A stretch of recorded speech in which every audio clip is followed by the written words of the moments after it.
partenaires sociaux, membres de la commission d'arrimage des pensions au nouveau système de rémunération.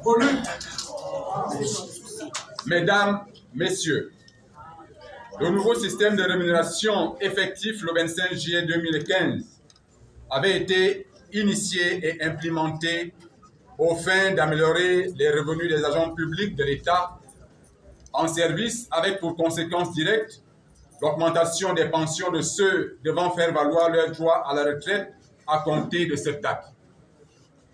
Cependant, l'on constate pour le regretter que cette réforme salutaire demeure encore inachevée 8 ans plus tard.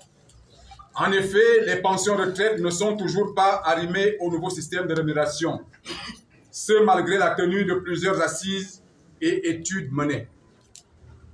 Pour illustration, nous pouvons citer entre autres les négociations tripartites État, patronat, travailleurs sur la branche vieillesse du 30 octobre au 10 novembre 2017, le forum de la fonction publique des 8, 9 et 10 janvier 2020, suivi des commissions techniques dont les travaux se sont tenus de mars à juillet 2020, l'étude actuarielle réalisée en janvier 2022.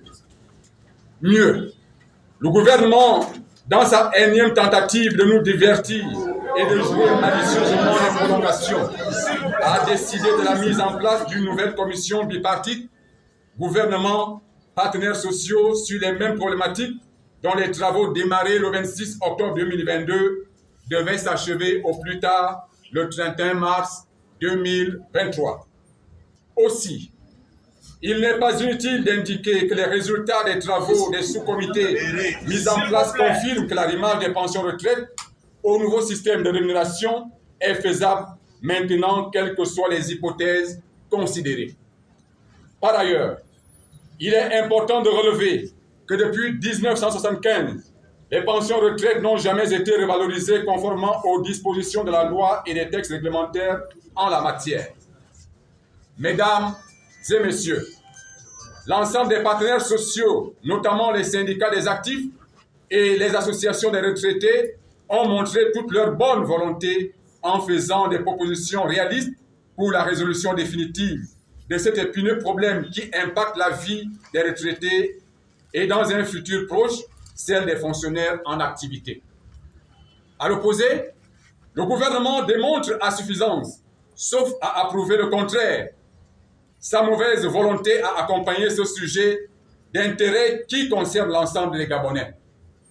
Pour ceux qui suivent l'actualité, nous avons été témoins sur une chaîne de télévision étrangère d'une analyse pertinente d'un jeune Français d'une dizaine d'années sur cette problématique qui intéresse bien des personnes à travers le monde.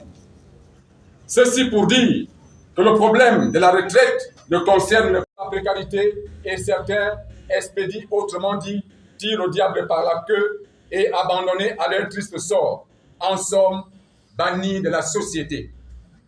Au regard de ce tableau sombre, nous appelons à votre responsabilité. Pour votre part, nous allons prendre les nôtres à travers un programme d'activité et d'action de terrain pour nous faire rétablir dans notre droit.